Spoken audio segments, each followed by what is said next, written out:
Hi friends, இன்றைக்கி நம்ம சேனலில் பார்க்க போகிற வீடியோனா 2025 கன்னட சினிமாவில் வெளிவந்த ஒரு ஆவரேஜ் கொடுத்த மூவியான கொத்தலவாடி திரைப்படத்தை பற்றி பார்க்க போகிறோம். அங்கே வீடியோக்குள்ளே போகலாம். ஃபஸ்ட்டு இந்த திரைப்படத்தில் ஹீரோவாக பார்த்தீங்கன்னா பிருத்திவி அம்பர் நடிச்சிருக்காரு. ஹீரோயினாக பார்த்தீங்கன்னா காவ்யா சைவா நடிச்சிருக்காங்க. அபினேஷ் ராஜேஷ் மற்றும் சில பல பிரபலங்கள்லாம் அந்த படத்தை நடிச்சிருக்காங்க. இந்த திரைப்படம் ஒரு ஆக்ஷன் ரொமான்ஸ் ட்ராமா மூவி. படத்தோட டேரக்டர் ஸ்ரீராஜ் அவர்கள் தான் அந்த படத்தை இயக்கியிருக்காரு. படத்துக்கான IMDb கொடுத்துருக்காங்கன்னா 10க்கு 5.2 ரேட்டிங் கொடுத்துருக்காங்க. அதுக்கப்புறம் வந்து இந்த திரைப்படத்தை ஆகஸ்ட் மாதம் கன்னட லாங்குவேஜில் 2 தியேட்டருக்கு ரிலீஸ் பண்ணியிருந்தாங்க.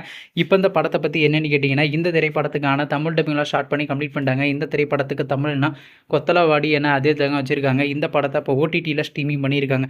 படத்துக்கான ஓட்ரைஸ் யார் கிளைம் பண்ணியிருக்காங்கன்னா பிரைம் வீடியோ தாங்க கிளைம் பண்ணியிருக்காங்க. அவங்க பார்த்தீங்கன்னா இன்றைக்கி இந்த திரைப்படத்தை இப்போ தமிழ் டப்பிங்கில் ஸ்ட்ரீமிங் பண்ணியிருக்காங்க. நீங்கள் இந்த படத்தை பார்க்கணுன்னா மறக்காமல் பிரைம் வீடியோவில் போய் பாருங்கள். மற்றும் பிருத்திவி அம்பர் அவர் நடித்து வெளியும் திரைப்படத்தில் உங்களுக்கு எந்த படம் ரொம்ப பிடிச்சிருந்துச்சுனோ, மேலும் இது போன்ற தமிழ் மற்றும் தமிழ் டப்பிங் சம்மந்தமான அப்டேட்னா மறக்காம நம்ம சேனலையும் சப்ஸ்கிரைப் பண்ணிட்டு மேலே உள்ள பெல் ஐக்கனை கிளிக் கொடுத்தால் கொடுங்க. அப்போ தாங்க நாங்கள் போகிற ஒவ்வொரு வீடியோ உடனுக்குடன் நோட்டிஃபிகேஷன் வரும். தேங்க்ஸ் ஃபார் வாட்சிங். நெக்ஸ்ட்டில் சந்திப்போம். Bye bye.